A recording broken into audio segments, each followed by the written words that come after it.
আমাদের সনাতন ধর্মে যত দেবদেবীর পূজা করা হয় তার মধ্যে অন্যতম মা কালী। মা সব থেকে আলাদা, একটু অন্যরকম মায়ের রূপ। যেমন ধরুন, মায়ের অঙ্গে কোনো কাপড় থাকে না, বিশেষত আমরা উলঙ্গ রূপেই মায়ের পূজা করে থাকি এবং মায়ের বিশাল বড় জিহ্বা বের করে রাখতে দেখা যায়। এছাড়াও মা নরমুণ্ড এবং জবা ফুলের মালা ধারণ করেন। মা কালীর এই উগ্র রূপের রহস্য কী? মা এত ফুল থাকতে কেনই বা জবা ফুলের মালা বেশি পছন্দ করেন? হ্যাঁ বন্ধুরা, আজকে এই বিষয়েই আলোচনা করব। নমস্কার বন্ধুরা, সনাতনী ইউটিউব চ্যানেলে আপনাদের সকলকে সুস্বাগতম। মা কালীর পুজোতে জবা ফুল কেন অপরিহার্য? জবা ফুল ছাড়া মা কালীর পুজো কেন সম্পন্ন হয় না? তাহলে আসুন এই বিষয়ে বিস্তারিত জেনে নিন। দেবী কালী পুজোয় যে ফুলটি খুবই প্রয়োজনীয় সেটি হলো রক্তজবা বা রাঙা জবা।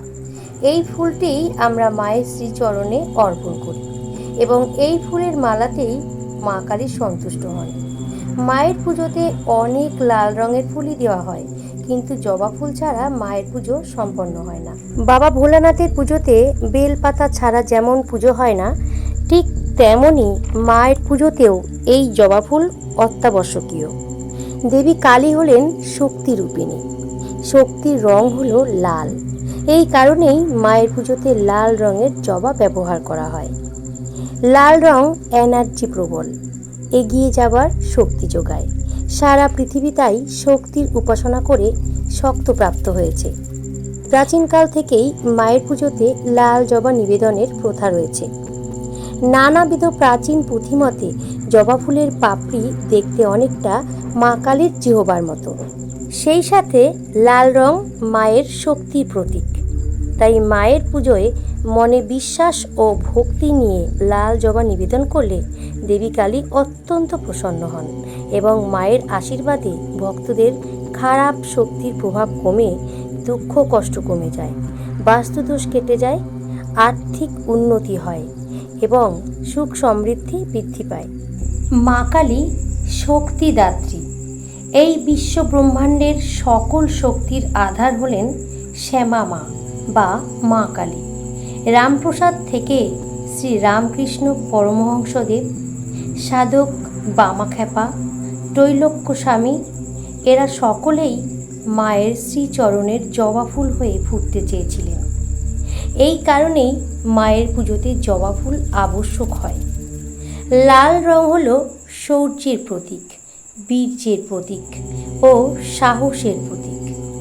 ইতিবাচক শক্তির উদ্ভাবক হলো লাল রং। এছাড়াও আমাদের রক্তের রঙও লাল, তাই লাল রং ছাড়া সৃষ্টি সম্ভব হয় না।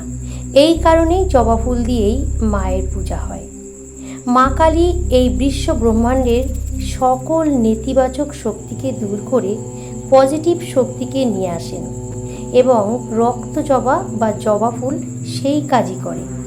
আমাদের সনাতন ধর্মে প্রত্যেক দেবদেবীর পুজোতেই আলাদা আলাদা ফুল দিয়েই পুজো করা হয়। ঠিক তেমনি এই লাল জবাতেই মা সন্তুষ্ট হন। লাল রং মা কালীর উগ্রতার প্রতীক।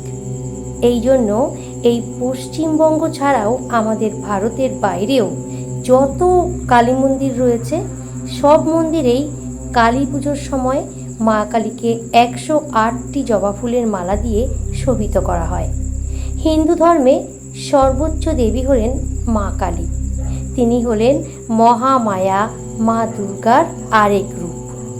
বাবা ভোলানাথ অর্থাৎ মহাকালের স্ত্রী বলে দেবী কালী নামে পরিচিত।